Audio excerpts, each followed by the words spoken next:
en Kırım'daki arşivlerde, Türkiye'deki arşivlerde, kitaphanelerde teşekkürler alıp vardık ve pek mühim olarak Kırım'da mümkün olan her yerde ekspedisyoner yaşadık.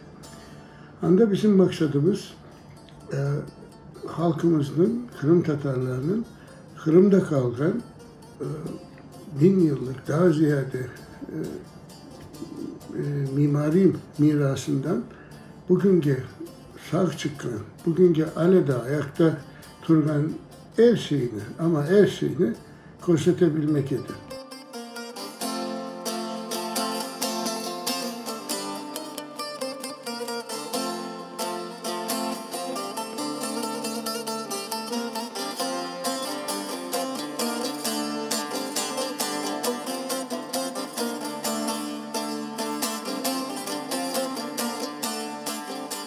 Birçok aslında Kırım Tatar mimari miraslarının variyetinden bugünkü günde Kırım Tatarlarının çokusunun dahi aslında haberi yok.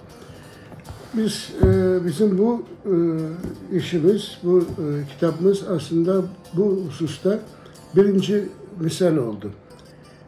2010'lu yılların ortalarında Kırım'da bunu aşılan birkaç daha böyle kitap çıktığında biz kıvançla göremiz. Türk İslam mimari variyetinin Kırım'da bugün afsus ki pek balaban kısmı, belki 90%, belki 95% afsus ki bugün ayakta değil.